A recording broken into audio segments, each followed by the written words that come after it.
네, 그럼 이정환 대표 바로 모셔서 퀵뉴스 진행하겠습니다. 안녕하세요. 네, 안녕하세요. 네, 대통령이 휴가를 간 사이에 네. 지금 뭐 여러 가지 이슈가 끊이지 않고 있죠. 이번 주도 괴상한 뉴스가 많습니다. 다 위열돼요. 네, 당연히 대통령도 휴가를 가셔야 되고 그 문재인 대통령은 적극적으로 대통령부터 휴가를 쓰겠다라고 이야기도 하기도 했습니다. 그런데 지금 마침 또 여러 가지 시기가 좋지 않은 게 사실입니다. 월요일 날 주가가 폭락했죠. 사실 이게 이제 금융시장 위기로 번지는 거 아니냐. 그래서 이제 당장 복귀해야 된다라는 이야기도 있었는데 다행히 주가는 회복을 했고요. 그런데 지금 이제 윤석열 대통령이 또 조용히 가서 휴가를 쓰시는 게 아니라 계속해서 이제 카메라 이벤트를 만들고 계세요. 그래서 그저께는 부산 깡통시장에 가서 할머니들하고 화기애애하게 사진을 찍으셨고요. 어제는 진해 해군기지에 가서 이 군인들과 농구를 또 했습니다. 그래가지고 슛을 쏴가지고 군인들이 막 박수치는 그런 모습을 보였습니다. 그래서 이걸 보면 많은 분들이 야, 다른 나라 대통령처럼 이렇게 대통령이 해맑게 웃고 계셔도 되나라는 생각을 할 텐데요. 또 윤석열 대통령 특징이 이 시장에 가면 또 행복해 보이는 그런 스타일입니다. 역사적으로 또 먹방을 잘하는 그런 대통령이 있었죠. 대표적인 분이 이제 이명박 전 대통령. 그분은 일단 먹방이 진심이기도 했고 먹을 때 굉장히 또 이렇게 이 진심을 다해서 먹는 그런 모습이었고요. 윤석열 대통령은 일단 박수 받는 걸 좋아하시는 분이고 이 사람들이 막 자기를 좋아한다 생각할 때 막 표정이 정말 또 이렇게 밝은 그런 분입니다. 휴가지에서 방송사법을 거부권 행사하는 거 아니냐라는 관측이 나왔는데 아마 오늘이나 내일쯤 나올 것 같고요. 지금 이제 뒤에 이야기하겠지만 사도광산 이슈, 또 언론인 사찰 이슈 등이 많은데 어떤 지금 코멘트도 하지 않으시고 지금 이렇게 뭐 이렇게 평화로운 이 카메라 이벤트를 하고 계시는 것도 정말 위어드하다는 생각이 들고요. 이재명 전 민주당 대표가 영수회담을 제안을 했습니다. 근데 이제 대통령실 고위 관계자가 그런 말을 했어요. 입법 독주에 탄핵을 일삼으면서 갑자기 만나자는 게 생뚱맞게 여겨진다. 뭐 만나지 않겠다는 말이죠. 지금 이게 이제 계속 그 단독 입법, 그다음에 또 뭐 탄핵, 계속 또 이렇게 재의결, 그다음에 거부권 계속 가는 이 꽉 막힌 국회를 풀 수 있는 방법은 영수회담을 통한 이제 타협과 그다음에 해법을 찾아야 되는데 다 지금 멈춰 있는 상태에서 지금 대통령이 휴가를 가셔가지고 지금 아주 행복한 그 모습을 보고 있습니다. 그저께 깡통시장 가셨다고요? 네네. 그저께 주가 대폭락해가지고 그 다음 깡통 계좌가 네. 막 이렇게 그렇네요. 나오던 네. 그 다음 날에 가신 네. 건데 그 전날에. 그러니까 최소한 휴가를 가셨더라도 어떤 메시지를 내거나 사실 다들 궁금해하는 게 정부는 무슨 생각인가, 우리가 지금 어떻게 해야 되는가, 이게 뭐 안심하라거나 아니면 뭐 최선을 다하고 있다, 아니면 뭐 금리 인하에 대한 뭐 전망을 얘기한다든가 여러 가지 있을 텐데 정부가 이 메시지를 내야 될 때 아무것도 메시지가 없다는 거죠. 국민들이 뉴스를 찾아보고 뉴욕 증시를 보고 도대체 우리는 어떻게 가나라고 할 때 믿고 의지할 만한 그런 또 어떤 종류의 그 신뢰할 만한 정부의 메시지가 없었다라는 게 정말 참 안타까운 것 같습니다. 대통령이 군인들과 같이 농구를 하고 있는데 국민들이 그걸 보고 무슨 생각을 할까? 최소한 그런 고민을 하는 사람이 옆에 있으면 좋을 텐데 이 사진을 예쁘게 찍어가지고 또 대통령실에서 공개를 했단 말이죠. 참 정말 위어드한 상황인 것 같습니다. 푸틴이 우통 벗고 승마하는 것 같은 비슷한 이미지 연출한 거 아닐까요? 농구할 정도로 체력이 강하다. 그거야 뭐 태평성대에서 가능한 일인데 지금 국민들이 정말 괴로운 상황이란 말이죠. 태평성대 네. 그리고 권위주의 정부에서도 네. 가능한 일인데 이슈를 좀 빠르게 살펴보죠. 정치 그렇죠. 이슈부터요. 네, 사도광산 이슈가 있네요. 이거 정말 이거야말로 지금 대통령이 뭐라고 한마디 하셔야 되는데 지금 농구를 하고 계시죠. 아침에 신문에 그런 얘기가 있었습니다. 다시는 사과하지 않겠다. 이 말이 2015년에 아베 신조 전 총리가 했던 말인데 실제로 지금 이제 일본은 그걸 지키고 있는 거죠. 왜 사과를 하냐? 이미 사과는 끝났는데 라고 있고, 자, 기시다 후미오 지금 일본 총리는 그렇게 할 수 있다고 쳐요. 근데 왜 윤석열 대통령까지 한국의 대통령이 그래 이제 사과 안 해도 된다라는 그 제스처를 보이는 것처럼 보인단 말이죠. 일본의 사도광산은 정말 이건 지금 이제 어제도 그 방송을 하셨다고 했지만 군함도 때는 당시 문재인 정부가 강력하게 이야기를 해가지고 이거 우리 찬성할 수 없다. 우리 한국인들의 피해 사실을 명확하게 그리고 사과를 입장을 명확히 담아야지 우리가 동의를 하겠다라고 했고요. 그 내용이 일정 부분 반영이 됐습니다. 그런데 사도광산은 지금 이렇게 우리가 강력하게 요구할 수도 있고 우리가 반대하면 문화유산에 등재가 안 될 상황이었는데 아무것도 하지 않고 그냥 내줬단 말이죠. 심지어 국민들 상대로 거짓말까지 했어요. 이걸 충분히 뭐 우리 입장을 뭐 반영했다고 했는데 아무것도 하지 않고 심지어 일본 정부 요청도 하지 않았다라는 게 뒤늦게 밝혀져가지고 이게 이슈가 꺼지지 않고 있는 상황입니다. 그래서 이제 강제라는 표현을 담아야 된다라는 걸 일본이 이제 거부한 사실조차도 국민들이 제대로 이야기를 하지 않았던 거죠. 왜 이렇게까지 할까? 국민들 상대로. 게다가 이건 한일 관계, 게다가 이 일제 강점기 이슈는 한국 이슈에 굉장히 한국 국민들에게 그 오랜 트라우마로 남아 있는 거인데다가 오늘 또 그런 이야기도 있었어요. 유네스코 문화유산이라는 건 이게 승리 역사뿐만 아니라 패배와 그다음에 그 온갖 실패 역사까지 담아서 그걸 인류가 기억해야 된다라는 그 취지를 담은 것인데 이렇게 피해국의 역사를 빼고 완전히 지금 이제 그런 이야기도 나왔죠. 그 역사를 지금 완전히 세탁을 하는 거잖아요. 네네. 이런 역사를 우리가 기록한다는 건 유네스코에도 굉장히 안 좋다.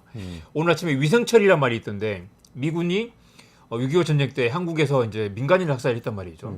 근데 이제 민간인 지역에 폭탄을 쏟아 부어가지고 나중에 그걸 기록에는 군사 목표를 공격했다라고 이제 그 지시를 했어요. 그걸 이제 세니타이징이라고 위생 처리라는 표현이 있는데 군사 용어를 그렇게 쓴 거예요? 아니면 네. 나중에 뭔가 그걸 미화하기 위해서 쓴 이제 건가? 기록을 조작하는 걸 위생 처리라는 용어를 썼는데 이 경향신문의 서기동 실장은 지금 상황이 위생 처리 같은 상황이다. 그렇죠. 지금 일본은 지금 공식 기록으로 피해 사실을 다 빼버리고 이거 문화유산으로 남겨놓는데 한국 정부가 그걸 동의를 해버렸단 말이죠. 이게 앞으로 몇십 년, 몇백 년 지나면 이걸 누가 기억할 것인가? 이게 반복되면 나중에는 일제 식민 지배가 그렇게 혹독하지 않았다라고 완전히 잘못된 역사를 기억하게 될 텐데 한국의 대통령이 이걸 동의를 하고 왔단 말이죠. 그래서 이걸 과연 국민들이 선출한 대통령이지만 이런 권한까지 줬는가? 이런 권한을 위임했는가? 이런 질문이 나오는 것입니다. 사실 이게 일본의 전략이 만만하지 않은 게 네. 강한 일본을 표방하면서 네. 근대화 산업유산군 66이라는 거를 추진을 한다고 아베 때 발표를 했었어요. 네. 그러면서 하나하나 지금 사실 문화유산화하고 있는 거거든요. 네. 그 노력 중에 하나가 유네스코 문화유산에 등재를 하는 것인데 네. 이게 공교롭게도 근대화 산업유산군 66이라고 했지만 사실 실제 장소는 수백 군데가 되는데요. 그 중에 상당수가 네. 한국인의 강제노동이 있었던 곳이란 말이죠. 네. 그러면 지금 이거 하나가 이 사도강산 하나가 문제가 아니고 앞으로 계속해서 역사를 세탁하는 일이 조선인 강제동원은 네. 없었다는 방식으로 세탁하는 일이 계속 반복될 수도 있다. 이런 생각이 들더라고요. 더 큰 문제는 지금 이제 윤석열 정부는 이제 3년이 채 남지 않았단 말이죠. 이 건을 이렇게 망쳐놓고 가면 다음 대통령은 더 협상하기 어렵게 되는 거죠. 그리고 일본은 지금 이미 한국도 말을 바꾼다고 할 거 아니겠어요. 윤석열 대통령 때는 이걸 다 해줘줬으면서 왜 이제 와서 말을 바꾸느냐. 당신들 믿을 수가 없다고 할 거고 만약 그 다음 대통령이 뭔가를 협상하려고 하면 그 이상의 반대급부를 또 요청을 하겠죠. 이 잘못된 단추가 앞으로 계속해서 한일 관계를 악화시킬 건데다가 뭔가를 들고 가려면 또 다른 뭔가를 양보해야 되는 그런 상황. 외교는 원래 그렇기 때문에 이번에 이제 특히 더 문제가 됐던 건 아까 이 외교부가 처음에 강제성이 드러나는 표현을 요구를 했고 일본 정부가 받아들였다라고 국민들에게 이야기를 했단 말이죠. 그런데 그게 사실 아닌 것으로 지금 드러나 있는 상황입니다. 그래서 이게 간단하지 않다고 말씀하셨던 것처럼 이거 앞으로 이제 계속해서 그 문제가 될 거고요. 이 대화의 내용을 공개하라는 그 민주당과 야당의 압박이 계속 될 것이고 윤석열 정부는 지금 공개할 게 없는 상황인 거죠. 그냥 아무 협상도 없이 그냥 다 내줘 버렸고 오케이 하고 와서 지금 이걸 이제 정치적인 리스크를 감당해야 될 텐데 이걸 과연 버틸 수 있을까? 이 후폭풍이 엄청날 것 같습니다. 도저히 이해가 안 가요. 군함도 때도 2015년에 시작된 네. 거니까 사실은 박근혜 정부 때 시작된 거란 네. 말이죠. 박근혜 정부가 한일 협상하면서 네. 이 얘기를 했는데 그래도 그걸 이제 유네스코 유산에 등재하는데 네. 동의를 하면서도 네. 최소한의 것들을 얘기를 했어요. 강제 노동을 인정을 해라. 네. 그리고 그것과 관련된 전시 시설을 지어라. 그래서 동의를 그래도 받아내고 강제 노동도 명시적으로 인정을 했거든요. 네. 근데 이번에는 강제노동 인정에 대한 조건도 걸지도 않았고 네. 그리고 추모시설 해달라는 얘기도 하기는 했다고는 하는데 네. 실제 그게 무슨 일본 지역의 향토박물관 안에다가 맞습니다. 뭘 사도광산이 아니라 사도광산에서 2.5km 떨어진 지역에 무슨 박물관이 있는데 그 박물관에 조그만 한 켠에다가 뭐 약간 기록을 해놨다는 건데 이거야말로 한국 정부, 그냥 외교부 담당자들이 있으면 이걸 강력하게 항의해서 바로잡아야 될 텐데 이걸 그냥 오케이 해줘 버렸단 말이죠. 이걸 이미 되돌이키려면 엄청난 또 이제 정치적 외교적 리스크를 감당해야 될 텐데요. 그러니까 독일의 아우슈비츠 수용소도 세계문화유산이잖아요. 유네스코란 데가 그냥 아름다운 관광자원을 세계문화유산으로 등재해주는 그런 데가 아니거든요. 아픈 역사, 고통스러웠던 역사 이런 것들 다 기록해서 나중에 많은 사람들이 그것마저도 아픈 역사마저도 유산으로 받아들이고 다시는 반복하지 않도록 하자 이런 취지이기 때문에 우리가 만약에 적극적으로 주장했으면 네. 한국인 강제노동 당연히 들어갔을 것 같아요. 네. 그걸 일본도 거부하지 않았을 거부할 수 없었을 것 같은데. 이걸 하지 않으면 유네스코 문화유산에 등재가 안 될 거기 때문에요. 이건 완전 그 한국이 키를 쥐고 있었는데 그걸 그냥 놓아버린 거고요. 그런 표현이 저는 그 와닿았는데 피해국이 외교와 역사를 포기했을 때 그 비극은 피해국에 한정되지 않는다. 한국과 일본의 문제가 아니라 인류의 역사의 문제라는 거죠. 역사 전쟁에서 피해국이 이걸 양보를 해버리면 두 번의 피해가 생기는 거죠. 피해를 극복하고 역사를 바로잡을 기회를 놓쳐버리고 완전히 그게 사라져버리게 되는 건데 이거는 정말 인류사적으로도 용서할 수 없는 그런 그렇죠. 행동인 것 같습니다. 지금 문제가 이렇게 제기되고 있으니까 윤 대통령이 뭔가 해명을 해야 되는 상황인 거는 아닌가요? 해명을 해야 되는 상황이고요. 아마 이게 안타까운 건 아까 말씀드린 것처럼 이제 다음 정부까지도 계속해서 이게 피해가 그 엄청난 외교적 손실이 갈 것이고 이미 엎질러진 물이고 이미 유네스코 문화유산에 등재가 됐고 일본이 양보할 가능성도 거의 없는 상황이라서 윤석열 정부가 이걸 과연 그 수습할 수 있을까? 그리고 해명을 한다고 하지만 아마도 잘못했다는 것 말고는 아니면 뭐 도저히 해명할 수 있는 상황이 아닌 것 같습니다. 그렇군요. 자, 정치 이슈 다른 것 네. 좀 짚어보죠. 통신조회 이슈 계속 이어지고 있는데요. 맞습니다. 저도 사실 그 통지를 받아가지고요. 아, 그래요? 사실 그런 비슷한 일들이 많았는데 이번에도 정말 참 그 어이가 없는 건 1월에 통신 조회를 한 걸 이제 8월에 공개를 했단 말이죠. 그리고 이제 1월에 너 정보들 털어갔으니까 라는 걸 이제 무경무기고 있다가 이제 마지막 숫자면 이제 공개를 한 건데 이게 이제 그 김만배와 신앙님 인터뷰 논란 그리고 이제 그게 윤석열의 명예를 훼손했다. 사실 윤석열 개인의 명예를 훼손한 사건을 이제 검찰이 대신 수사를 하면서 관련 이제 그 아마도 신앙님 전 뉴스타파 전문위원과 김만배 화천대유 대주주의 그 스마트 핸드폰에 있는 이제 연락처를 다 털어보면서 이제 누가 누구 연락을 했는지 누가 누구 가까운지 네트워크를 재구성하고 있는 과정인 것 같습니다. 그래서 단순히 그 연락처와 이름만 털었다고 하지만 이걸 이렇게 특히 이 문에 문제가 되는 건 대부분 다 언론인들이 굉장히 많거든요. 물론 이재명 전 대표와 추미애 의원까지 포함되어 있다고 하지만 굉장히 광범위한 그 3,000명이 이른다고 하는데 이걸 털어가지고 이렇게 그 어떤 정보를 취합할 것인지 우려도 나오고요.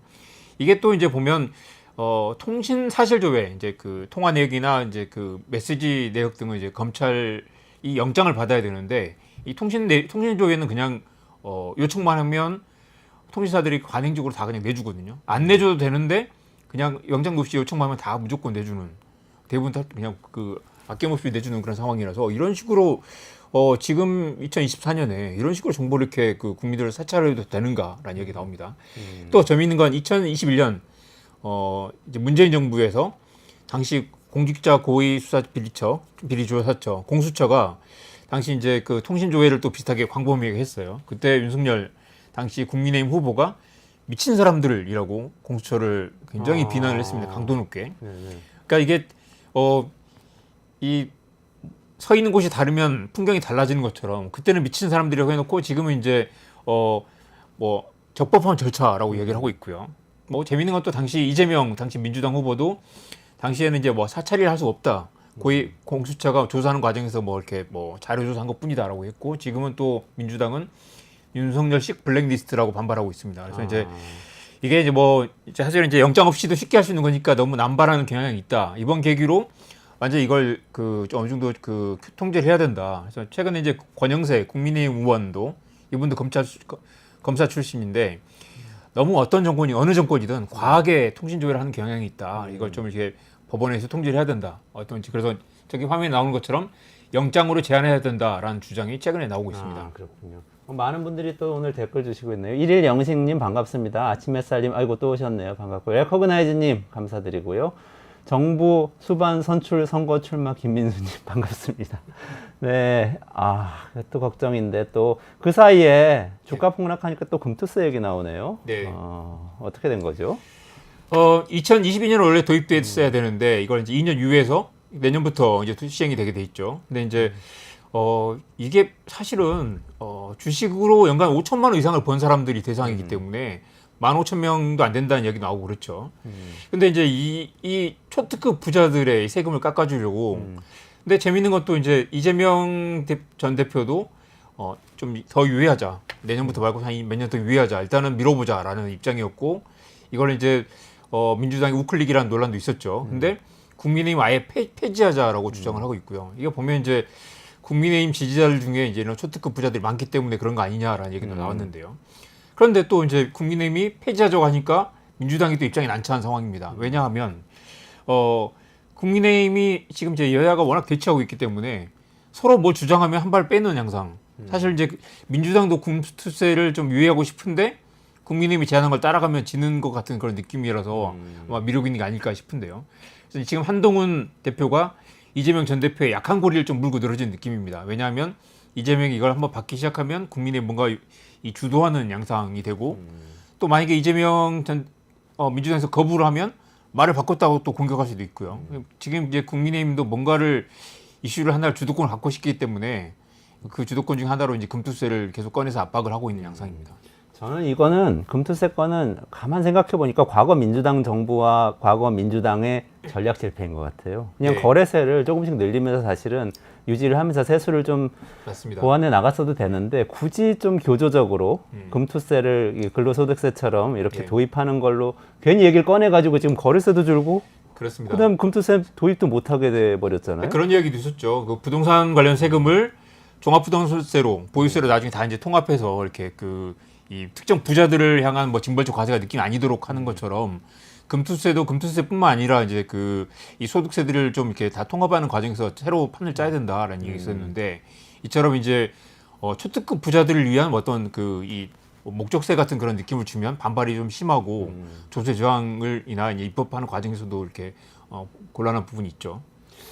아, 이게 시간이 없는데 갈 길이 머네요. 이거 안 짚을 수 없는데 한동훈 대표의 그 최상병 특검법은 예. 제가 보기에는 진짜 이거 괴상한 상황인데 괴상한 한동훈 상황입니다. 대표가 지금 대안을 대표 선거 과정에서 내놨잖아요. 네. 그리고 민주당은 발의를 했으니까 그러면 당연히 맞발의를 해야 될 것 같아요. 맞습니다. 상황상. 아까 금투세도 이재명 전 대표가 먼저 던지니까 국민의힘이 그거 하자라고 하니까 또 다시 발을 빼는 양상이잖아요. 근데 한동훈 대표는 지금 이제 최상병 특검법에 정치적 운명이 걸렸다고 할 수 있습니다. 만약 이거를 이제 그래 대법원장 추천하는 걸 한번 해봅시다라고 한동훈이 내놓는 순간 이제 윤석열 대통령과 관계가 완전히 끝장날 것이고요. 요즘 오늘 또 재밌는 건 국민의힘 의원들이 지금 이 김옥균 프로젝트라는 게 있었다는 거예요. 네. 100일 안에 한동훈을 내보낸다. 그 대한제국대의 김옥균. 예. 그래서 100일 안에 한동훈을 내보낸다라고 지금 벼르고 있는 국민의힘 의원들이 상당수 있다는 겁니다. 지금 이제 가뜩이나 한동훈을 밀어내려고 그렇게 이제 전당대회 때 했었잖아요. 근데 이 반란자가 반란군이 지금 이제 당대표가 된 상황을 국민의힘 의원들이 지금 못 견디고 있는 사람들이 굉장히 많고 그래서 지금 오늘 아침에 경향신문 이런 게 나왔는데 얼마나 잘하나 보자라고 지금 벼르고 있다는 거죠. 그리고 이제 지금은 그래서 지원하지도 않고 반대하지 않고 지켜보는 분위기인데 한동훈 대표가 만약 최상병 특검법을 살짝 건드리기도 하면 내부에서 이제 또 뭐 엄청난 반발이 생기겠죠. 그래서 지금 한동훈 대표가 지금 이제 최근에 정책위의장도 갈아치우고 자기 사람을 심으려고 하는데 기본적으로 한동훈 대표는 정치적 기반이 굉장히 약하기 때문에 굉장히 어려울 거다. 그리고 심지어 익명으로 말하긴 했지만 공공연하게 이런 말을 한다는 말이죠. 검사물도 안 빠진 상태에서 정치권을 직행해서 대권은 어렵다라는 얘기도 하고요. 그리고 어차피 선거가 많이 남았고 공천권도 없는 대표가 무슨 힘이 있느냐라는 말도 한다고 합니다. 그러면 국민의힘 의원들은 이미 지금 한동훈에 대한 이 신뢰가 없다. 그러니까 아니면 당대표의 권위를 인정하지 않는다라는 상황인 거고요. 만약 여기서 이제 한동훈 대표가 약속을 또 했잖아요.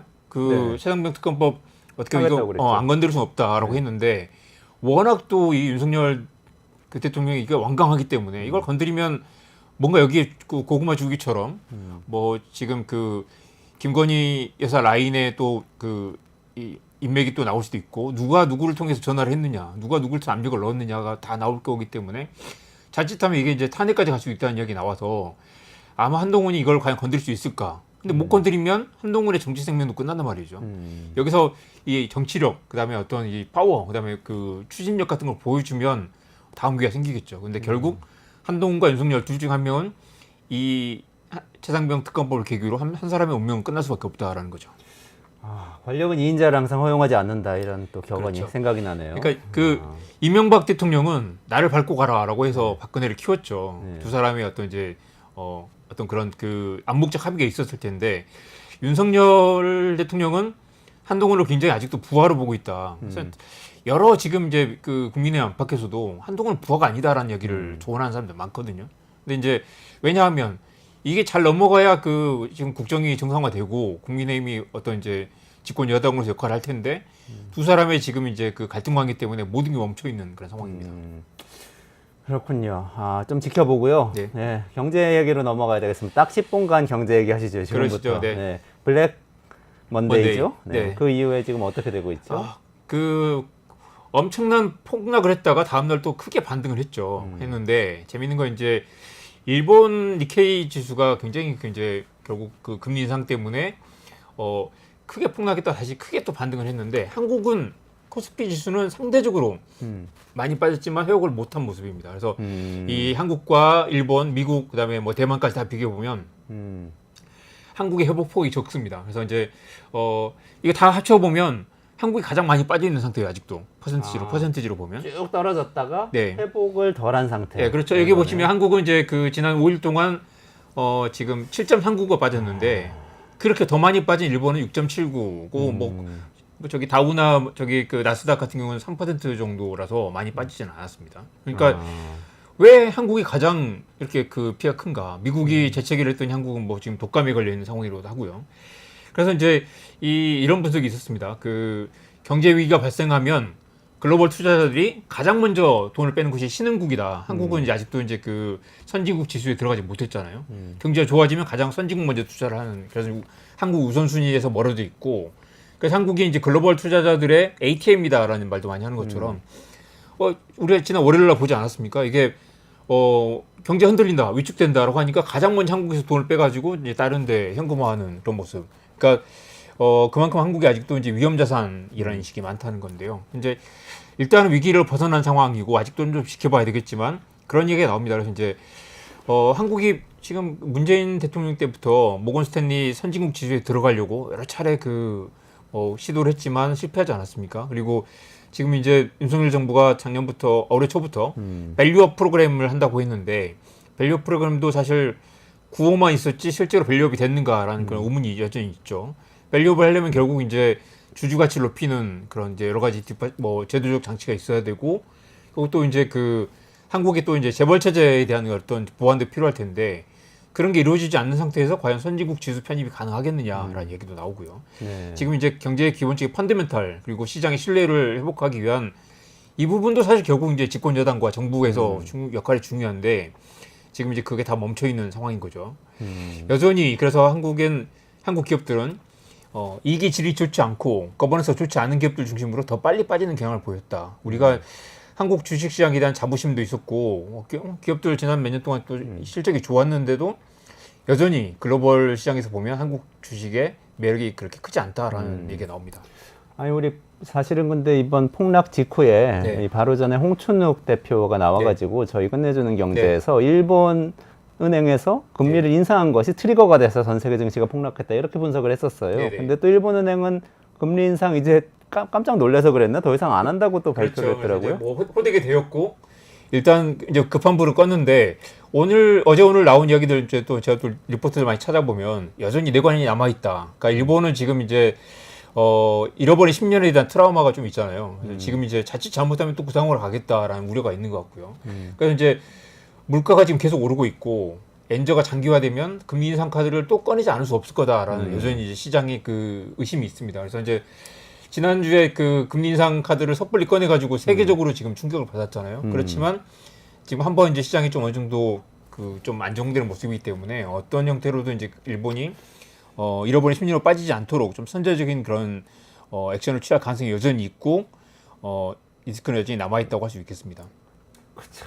애매한 상황이네요. 네. 일본은 금리를 인상하는 게 사실은 그동안의 이 목적을 달성했기 때문에 인상을 네. 해가는 네. 것이고 이렇게 해서 결국은 경기와 물가 두 가지를 다 잡겠다는 이야기인데 네. 그게 미국 주가를 떨어뜨리니까 잠깐 안 할게요. 뭐 이렇게 얘기하는 거는 모르겠어요. 그랬지만 이제 아마 또 얼마든지 할 수 있을 거라는 얘기 나오고 이제 프라자 합의처럼 어떤 식으로 이제 글로벌한 뭔가 그런 그 합의가 필요하지 않겠는가. 합의라는 건 결국 이제 미국 힘으로 일본을 찍어 누르는 그런 모양이 될 텐데요. 일본도 아마 지금 이제 계속해서 그 미일 동맹을 강화하지 않았겠습니까? 그래서 두 이해관계에 좀 어느 정도 상무일치해 있기 때문에 86년 프라자 합의와는 좀 다른 양상으로 가지 않을까라는 관측도 많습니다. 아, 그렇군요. 그 주식 시장에 또 영향을 끼친 게 삼성전자가 HBM, 엔비디아에 납품을 하기로 했네, 안 했네 이거, 그러면서 재밌죠. 또 등락을 네. 삼성전자 같이 큰 기업이 3% 4%씩 막 올랐다 그러니까요. 빠졌다 그러더라고요. 이게 로이터 통신, 뭐 아무튼 세계 글로벌 뉴스 에이전시 중에는 뭐 그 3위 안에 드는데 로이터가 왜 이러나라는 얘기 나올 정도예요. 어제 또 이렇게 지금 오보가 벌써 세 번째인데요. 오보였어요? 네. 그러니까 HBM3E 제품이 엔비디아 품질 검증을 통과했다라고 보도를 했는데 삼성이 또 아니라고 부인을 했습니다. 그러니까 통과했다는 건 굉장히 좋은 뉴스죠. 근데 이제 삼성은 또 3분기 중에 통과할 가능성이 높다라고 얘기했는데 그것도 사실은 가봐야 아는 거고요. 여전히 아직 지금 이제 SK 하이닉스는 이미 그걸 만들고 있는데 삼성 아직 못 하고 있는 상황이라서 여전히 그게 우려스러운 상황이죠. 이제 오보를 3번 냈는데 오버에는 통과 못했다라고 해가지고 주가가 또 폭락을 했어요. 통과를 못한 것도 아니었나요? 네. 그러니까 이제 그 삼성 입장에서는 안 한 것, 못한 것도 아니고 한 것도 아니다. 그리고 계속해서 지금 이제 만들고 있는 중이다라는 거라서 못했다라고 하면 완전히 이건 그 탈락인 건데 그건 아니라는 거죠. 실제로 젠슨 왕도 아직 삼성 괜찮다, 좋은 기업이다라고 계속 이야기를 했고요.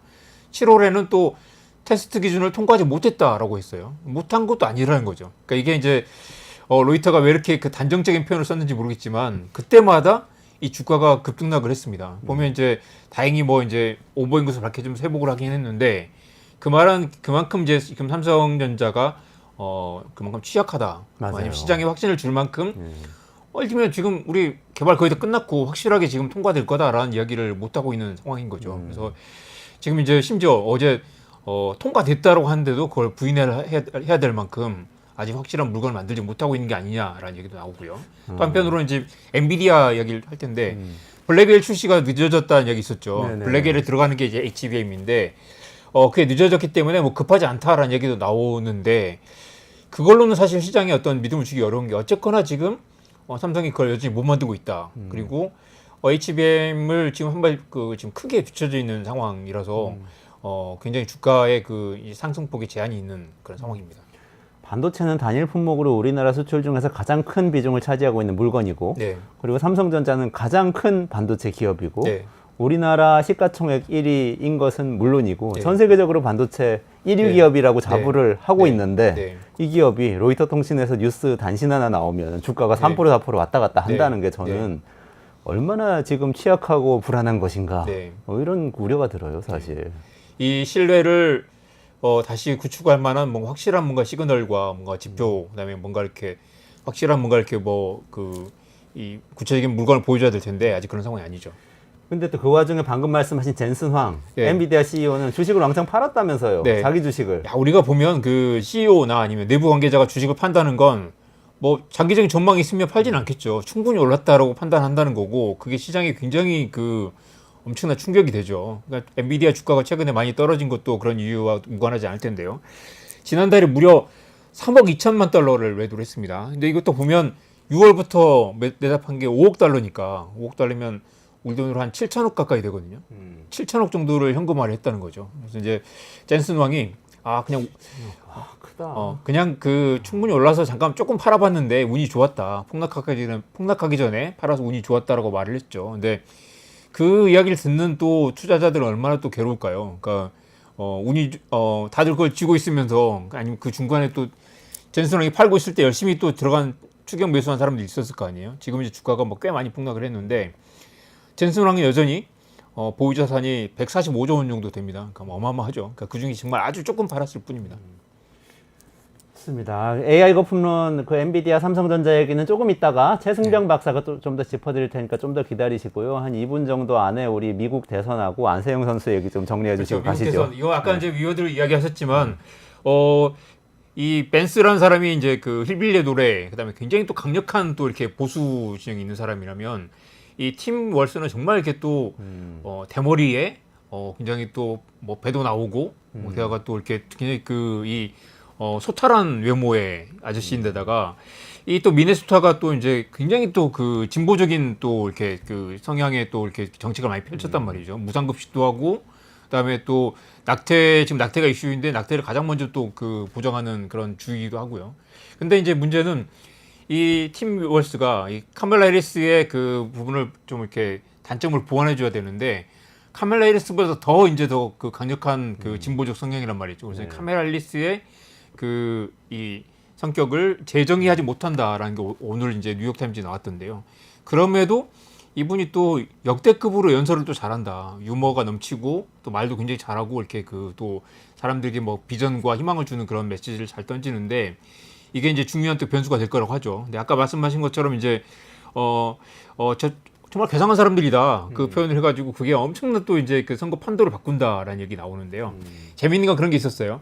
힐러리 클린턴이 지난 이제 그 미국 대선 때 이제 당시 이제 바이든을 돕는다고 개탄스럽다라는 표현을 썼어요. 이게 디플로러블이라는 표현인데 이게 이제 지금 그 월즈의 위어드라고 많이 다르다는 거죠. 개탄스럽다라는 건 딱 그 힐러리의 이 성격과도 맞물리는데 교양 있고 지적이고 심지어 도덕적으로 우위에 있는 사람들이 트럼프 저 사람들 뭐 그 내려다보면 사는 그런 느낌을 줬단 말이죠. 근데 이제 이렇게 지금 월스가 저 사람들 좀 이상한 것 같지 않아라고 말하면 그럼 반박하기 쉽지 않다는 거죠. 그러니까 나 이상하지 않아라고 말할 수도 없고 뭔가 트럼프 지지자들을 뭔가 약간 쪽팔리게 만드는 예를 들면 힐러리의 그 개탄스럽다라는 표현이 뭔가 반발을 불러일으켰다면 이제 이상하다라는 말은 그래 우리가 좀 이상하지라거나 자괴감을 불러일으키는 말이고 이제 예를 들면 그 사람들 더 샤이 트럼프로 만들거나 아니면 이제 공개적으로 트럼프를 지지한다고 말하기 어렵게 만드는 완전히 좀 판을 바꾸는 그런 말이었다는 거죠.